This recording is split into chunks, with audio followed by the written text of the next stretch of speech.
Okay. Oops, where am I? Okay. Hello, everybody. All right. So for these two chapters, okay, diversity, evolution, diversity of plants, and 17, evolution, diversity of animals.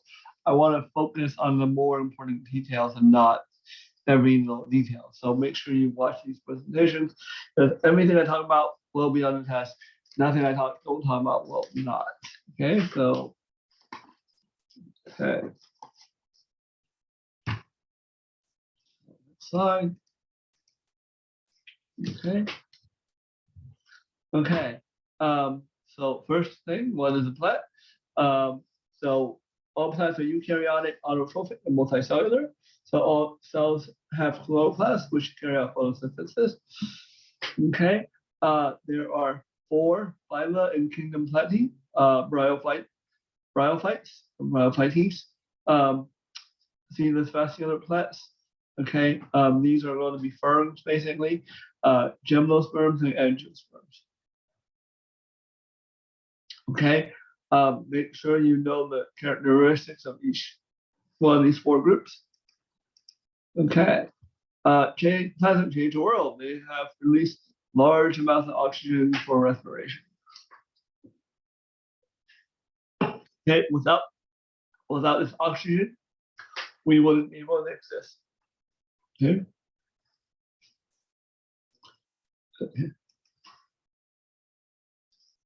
Okay. Green algae are the closest living relatives to plants. Okay. Especially this group of green algae called Charophytes. Okay, they live underwater, right? So they're not limited to the same requirements as plants. Okay, but their DNA shares a really common ancestry. They have the same chloroplasts. They have the same cell walls. They have the same starch. Okay, uh, green algae live in water. Plants live on land. Okay, I'm sure you guys know that. But that is a fundamental difference for plants. Okay, so plants have to learn to live out of the water. Okay, so that's what they need to learn how to do. Then they need to slowly move away from water. So a lot of these adaptations that you really have to understand are because plants are moving away from water.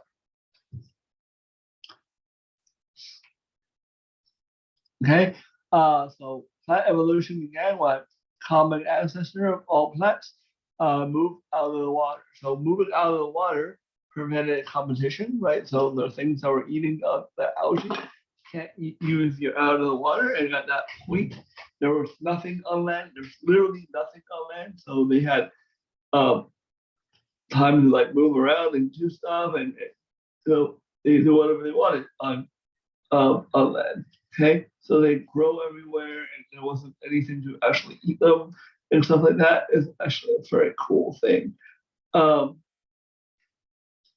okay, so one of the reasons why we have like charcoal, like coal and stuff, is because when they came out on land, nothing ate them. So they lived, they died on land, and they when they died, nothing ate them. So like there was nothing to break them down. Eventually, they just sat there for literally millions of years and turned into coal.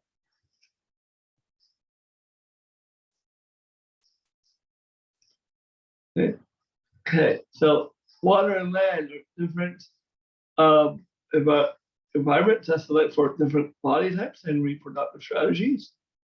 Okay, so for one, being on land means you have to support your weight, which is easier said than done. And two, um, there are considerable reproductive issues because you can't just dump your eggs and sperm in the water and hope for the best.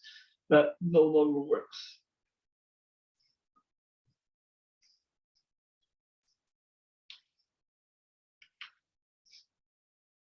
Okay, so biologists classify plants into four groups based on the presence or absence of key features: vascular tissue, seeds, flowers, and fruits. Okay.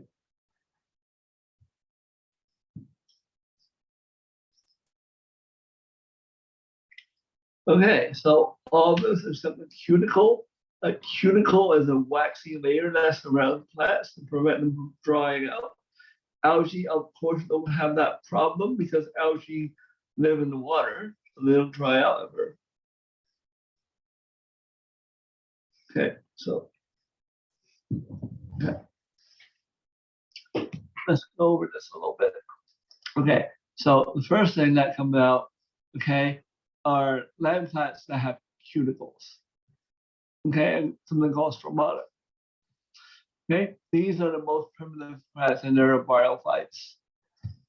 Okay, the next group have xylem and phloem. Xylem and phloem are the vascular tissue of plants. They're kind of like blood vessels in their own little way. One of them transports sugar, one of them transports water. Okay, and these are going to be the seedless vascular plants. Okay, and then along come seed plants. Okay, so seed plants are going to make up two groups: the gymnosperms and angiosperms. Okay, the seeds are now allow for easier fertilization. Okay, more effective fertilization, and that allows for seed plants to grow. And then finally, flowers and fruits are only in a small group called the angiosperms. Okay, they're a small group genetically. They're the largest group in terms of sheer volume of plants. Most of all the plants you know are actually outside of like pine trees are angiosperms. Okay. Okay. So no flower means it's gymnosperm. Okay. So we'll talk about leaves, roots. Okay. So leaves are adaptation for life on land. So greater surface area, more sunlight. Okay. Roots are adaptation for the soil. So instead of having water everywhere, you need a place to absorb water, and that's what the roots are for. Okay. Not only so in green algae, they have something called a holdfast that actually anchors them to the ground. Okay. Roots are not holdfast. Roots are just adapted holdfast that, in addition to holding them in the ground, they actually absorb water and nutrients and send it to the rest of the plant. Okay. Vascular tissue or like blood vessels. Okay. So they transport water. So they transport water up the plant, and then they transport sugar down the plant. Okay. Okay. And last but not least, plants evolve structures that allow them to reproduce on land, and that includes pollen and seed and stuff like that. Okay. Pollen, seed, fruit. Okay. So we'll keep the plant life cycle and alternation of generations. Okay.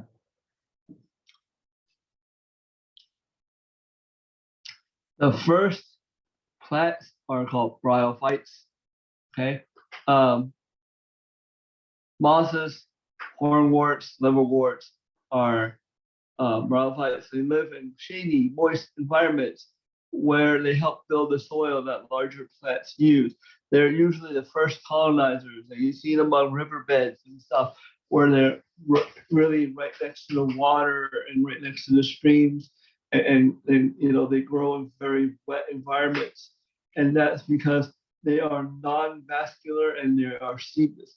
So they actually have no vascular tissue, no roots, no leaves, no seeds or flowers. None of that. Absolutely none of that. And so they're barely plants. Okay. Because they have no vascular tissue. Okay. So they have no roots. They have no leaves, no seeds, no flowers. But the no vascular tissue, no roots, and no leaves means they can't grow very big because the leaves allow them to absorb more sunlight, so they don't have that, so they can't grow very big.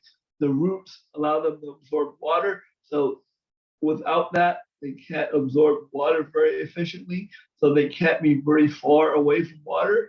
And then lastly, they have no vascular tissue, so they can't transport things up and down very well. So they need to remain small. Okay. Okay. And because they don't have seeds and they don't have fruits and stuff and pollen, they actually reproduce in the water. Okay.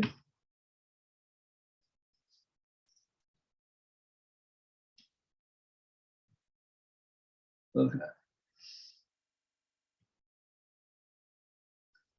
Okay. Vascular seed plants have, or sorry, seedless vascular plants have no seeds. Okay. So now we're moving up the evolutionary ladder. These guys have xylem and phloem, so they're vascular plants, and therefore they can get bigger, but they have no seeds and no flowers. Okay. So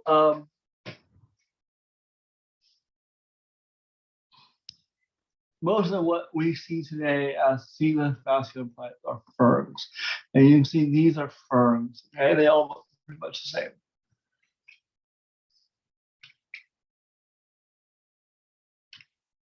Okay, seedless vascular plants have true roots, stems, and leaves. Okay, because they have vascular tissue, they can grow a lot bigger. So they basically have a freeway system. That's what the vascular tissue is. So they can grow a lot bigger. Okay. Okay. Um, okay. Seedless vascular plants live near water. Ferns and stuff live near water in the wild. Like we take them away from water um, to if we want to keep like. So when we grow ferns, we grow them away from a lot of water because that prevents them from reproducing. But we don't care about that. Natural ferns have to grow near water because they need water to reproduce. Okay. Okay, so they have roots, they have rhizomes that stabilize soil and prevent erosion, that they have true roots so they can absorb water from the soil. So again, they can grow a lot bigger. Okay, but they actually have this immature reproductive stage where they're basically really, really small. They look like a small little leaf. Um, and this stage has to occur in the water. Okay, I'm not going to go over this stage, these some of those stages with you guys, because I don't think it's really important. But you have to realize that seedless vascular plants require water for reproduction, because that's will lead to the next two changes.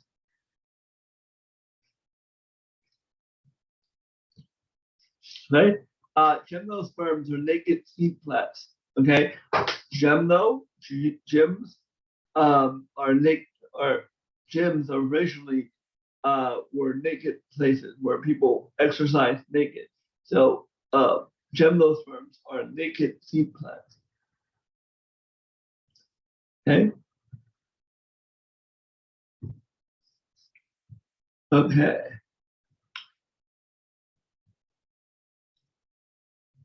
Okay. So gymnosperms, the best well known are conifers, evergreens, stuff like that. Ginkgo. Um, okay. Okay. So the sporophytes are the cones. But anyway, um, okay. Okay. So the reason for seeds. Let's talk about that. Reproduction in gymnosperms, because they form seeds and they use pollen instead of going to water, they don't need water for reproduction. Okay. For the other two groups, remember, they do need water. Okay. So this group does not. Gymnosperms do not. Okay. So they release pollen into the air. The pollen settles hopefully in the right place. That's why they produce billions and billions and billions of pollen grains into the air, because hopefully one or two of them will get into the right place. Okay. And they have seeds. The seeds actually can be dispersed by wind, okay, and then grow into new trees. Okay.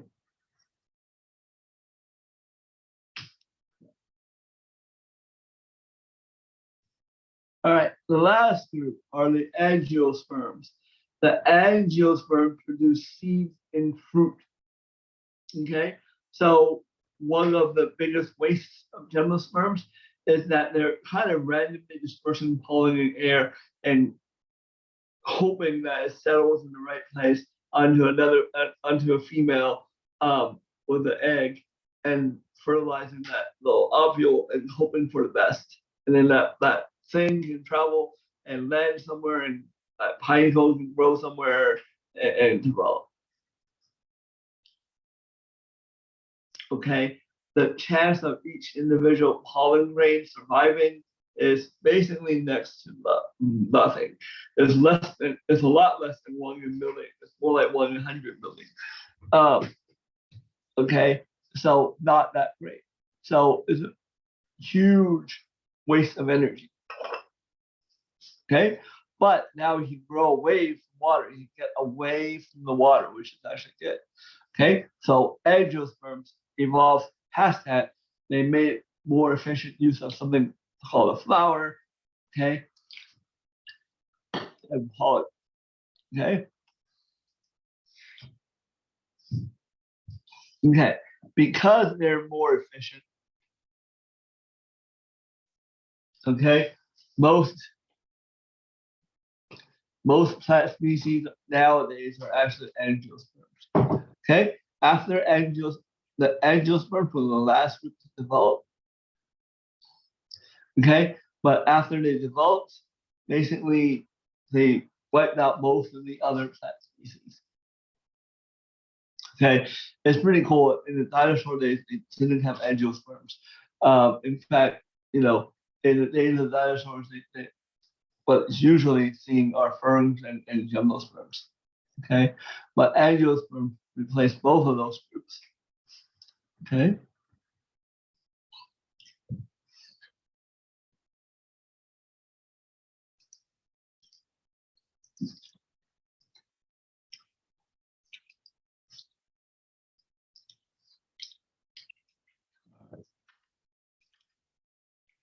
Let's morify it and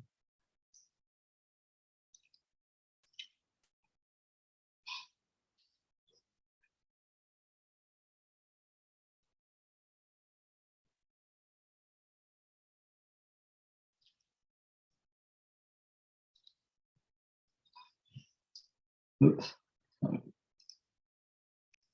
Okay, so angiosperms. What makes angiosperms so efficient is their pollination is usually done by animals and seeds. Okay, so and fruits. So I'm sure you guys learned, birds and bees and stuff like that, right? So the bees, okay, they so angiosperms produce flowers. Flowers are usually brightly colored and stuff like that. And what they do is they attract insects. Okay, insects land on them, and some birds and some other stuff like bats and stuff land on them, and they carry the pollen to the next flower they land on, and hopefully they're the same flower, and they will deposit their pollen when they're feeding on the nectar, and that will use that can be a pollen transfer system. Is much more efficient than dumping large numbers of pollen into the air. Okay, and so that's the advantage angiosperms have. So instead of dumping large amounts of pollen in the air and hoping that they land in the right place, they use insects to do that. Okay, they also use fruits.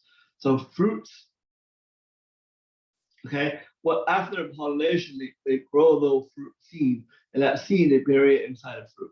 And that when that fruit gets eaten by an animal, that animal carries the seed inside them, and the seeds are designed so they don't break down, okay, inside the animal's stomach, and the animal poops it out. So when the animal poops out the seed, it has a seed that's surrounded by a pile of poop, which is instant fertilizer, and that can grow into a whole new tree. Okay, that's the advantage of angiosperms.